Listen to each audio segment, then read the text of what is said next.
영유아 수족구병이 다시 늘고 있습니다. 사회적 거리두기가 풀리고 휴가철이 겹치면서 3년 만에 급증하고 있습니다.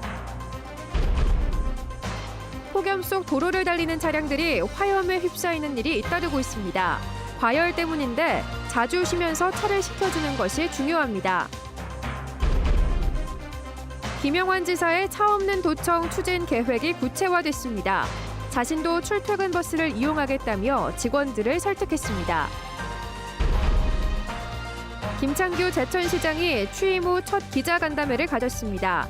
공공의료 확충과 파크골프장 공약에 입장 변화를 보였습니다. 시청자 여러분 안녕하십니까? 계속해서 충북 소식입니다. 코로나19 영향으로 오히려 잠잠했던 수족구병이 최근 영유아를 중심으로 크게 늘고 있습니다. 거리두기가 해제되고 본격적인 휴가철이 겹치면서 3년 만에 다시 유행 조짐을 보이고 있는 건데요. 드물게는 합병증도 나타날 수 있어 각별한 주의가 필요합니다. 김영일 기자의 보도입니다. 올해 2살 재현이는 38도가 넘는 고열에 시달리다 아침 일찍 병원을 찾았습니다. 몸과 손등에는 물집이 생겼고 입안은 헐어 음식도 잘 먹지 못했습니다. 병명은 수족구병이었습니다. 몸에 반점 생기고 좀 지나니까 한 38도가 이렇게 올라오더라고요. 밥도 잘 안 먹고 계속 울기만 해서 보니까는 몸에 다 이렇게 빨갛게 올라와가지고. 입안과 손발에 물집이 생기고 고열과 구토 증세가 나타나는 수족구병. 최근 날이 더워지고 야외 활동이 늘면서 환자가 크게 늘고 있습니다. 6살 이하 영유아들이 주로 걸리는 수족구병은 지난달 23일 기준 외래 환자 1000명당 16.9명으로 4주 전보다 6.5배로 급증했습니다. 코로나19 확산 속에 2020년에는 1.4명, 지난해엔 0.7명에 그쳤다가 사회적 거리두기가 풀리면서 3년 만에 다시 늘고 있는 겁니다. 수족구병은 발열과 인후통, 발진 등이 주요 증상이지만 드물게 합병증도 나타날 수 있습니다. 콕사케 바이러스로 인해서 이제 이런 병이 와요. 그래서 이제 제일 중요한 거는 나이가 어린 애기들, 또 합병증이 또 심장으로 올 수 있으니까 좀 주의를 요하고. 수족구병은 백신이나 마땅한 치료제도 없어 걸리지 않는 것이 최선인 만큼 손과 발을 깨끗이 씻는 등 위생 관리가 가장 중요합니다. MBC 뉴스 김영일입니다. 요즘같이 폭염이 심할 때 아스팔트 위는 그야말로 용광로나 다름없죠. 그 위를 달리는 차량도 열기에 더 노출될 수밖에 없는데요. 차량 과열로 인한 화재 위험 또한 높아집니다. 실제로 최근 주행 중인 차량에서 잇따라 불이 났는데요. 장거리 운전을 할 때 차량도 휴식이 필요하다는 점 기억하셔야겠습니다. 김은초 기자입니다. 고속도로를 달리던 승용차 한 대가 불길에 휩싸였습니다.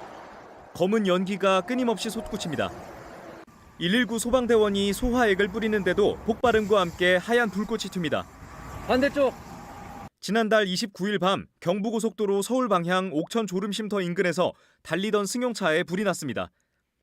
엔진이 과열돼 불이 난 걸로 추정됩니다. 주행 중에 갑자기 엔진 경고등이 점등이 되고 그다음에 진동과 특이 소음이 들려서 인근에 있는 졸음쉼터로 차를 주차하였고 엔진룸 주변에서 화염의 연기가 강하게 분출되고 있습니다. 지방도를 달리던 승용차에서도 불이 났습니다. 도로에 멈춰선 승용차에서 화염이 뿜어져 나옵니다. 소방관들이 엔진룸 안에 소화액을 뿜어대면서 바닥은 거품으로 뒤덮였습니다. 역시 차량 엔진에서 불이 시작됐습니다. 차량 본넷 쪽에서 연기와 화염이 좀 다량적으로 분출되고 있었던 상황입니다. 연기 발생한 것을 확인하고 차량에서 자력 대피한 상태였습니다. 전문가들은 폭염 속을 장시간 주행하면 차량 엔진룸이 뜨거운 난로처럼 변해 발화가 시작될 수 있다고 경고합니다.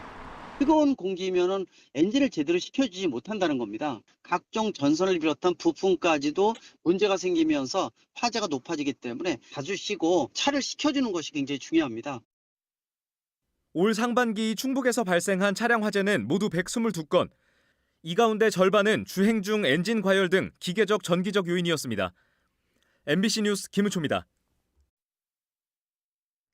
지난 6일 지방선거와 관련해 충북 선관위가 155억 1천만 원을 후보자와 정당에 지급했습니다.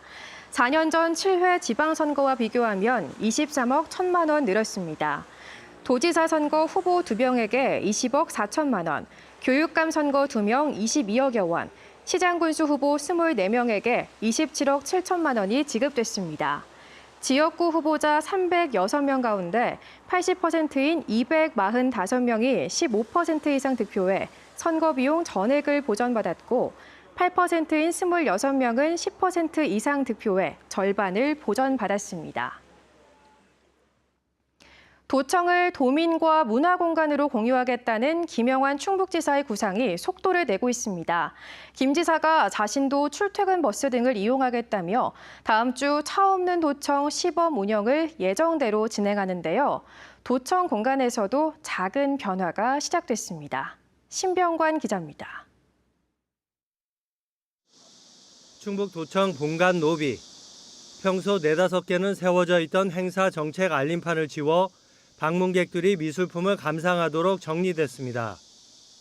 문화 공간을 늘려 도청을 도민과 함께 공유하겠다는 김영환 지사가 차 없는 도청에 앞서 내린 조치입니다.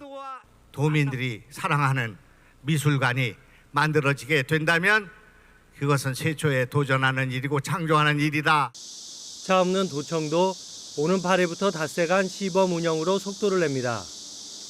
370여 면의 도청 주차장 가운데 장애인과 민원인을 위한 100여 면만 개방하고 직원들은 출퇴근 버스와 업무용 택시 등을 이용하게 됩니다. 지금도 도청 직원 1,300여 명 가운데 13%인 170명 정도만 도청에 주차하고 나머지는 외부에 주차하거나 대중교통 등으로 출퇴근하고 있어 큰 혼잡은 없을 것으로 충청북도는 보고 있습니다. 충청북도는 비계될 본관 앞 주차장 등에서는 음악회를 마련하고 도청 내 전시돼 있는 미술품 관람도 진행한다고 밝혔습니다. 근대 문화유산인 도청 본관과 수십 년간 잘 가까운 명품 정원을 도민 다수가 자유로이 활용할 수 있는 민원인 불편을 얼마나 최소화하고 직원들의 인근 골목 주차 등을 막느냐가 관건으로 지적되고 있습니다. 김 지사는 자신도 출퇴근 버스를 이용하거나 무심천에 차를 대고 걸어서 출근하겠다며 직원들의 이해를 구했습니다. 환경을 생각하자는 취지의 세계 차 없는 날에 도청 주차장을 비운 적은 있어도 제도적으로 추진하는 것은 이번이 처음입니다.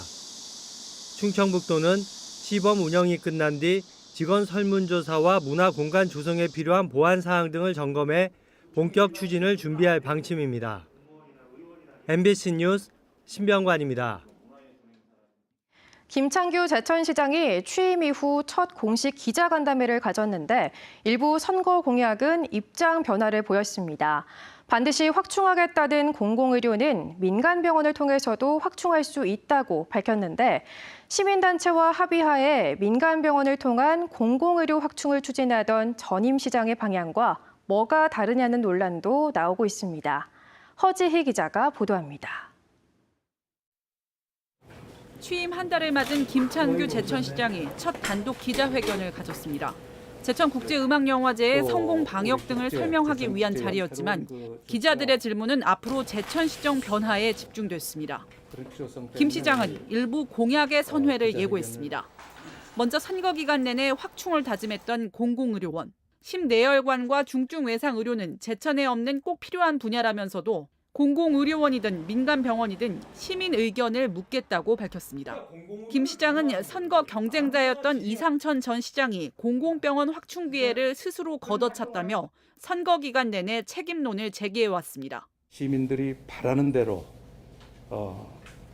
공공의료원을 원하시면 그쪽으로 우리가 추진을 하고 아니면은 민간병원을 통한 공공의료 제공 이런 것을 더 원하시면 뭐 그런 방향으로 추진을 하려고 그렇게 생각을 하고 있습니다. 국방부가 군사시설 용도를 포기하며 제천 지역 노른자 땅으로 떠오른 제천 비행장 내 파크골프장 신설 공약도 철회했습니다. 비행장은 지가 상승으로 가능한 상황이 아니라면서도 이양식이나 활용 방향에 대해선 별도 설명을 하진 않았습니다. 또 공약했던 파크골프장 10개를 당장 모두 추진하진 않고 36홀 3곳 정도 부지를 알아본 뒤 추진할 계획이라고 밝혔습니다. 외부 관광객이 와서 파크골프를 즐기면서 하루 이틀 밤 체류하게끔 만드는 겁니다. 10개 더 이상도 저는 영업 성과가 좋으면 계속 확대해 나갈 예정입니다. 이 밖에 의림지는 제천 시민의 정체성과 직결된다면서 청풍 관광과 지역적 분배를 이룰 것이라고 밝혔고, 주민 반발로 사업을 포기한 봉양 토양 정화 업체에 대해선 이례적으로 사업자에게 감사의 뜻을 밝혔습니다. 김 시장은 현재 공약 등 다양한 사업의 시작을 구상하는 단계이기 때문에 자주 설명할 기회를 만들겠다고 덧붙였습니다. MBC 뉴스 허지입니다. 현재 만 6살인 초등학교 입학 연령을 1살 더 낮추는 교육부의 조기 취약 정책에 대해 전교조 충북지부가 아동학대라며 철회를 요구했습니다. 전교조는 성명을 통해 만 5세 취약 정책은 엄연히 다른 유아교육과 초등교육 현장을 전혀 모르고 내놓은 탁상 행정의 전형적인 표본이라며 폭력이고 국가가 행하는 아동학대라고 주장했습니다.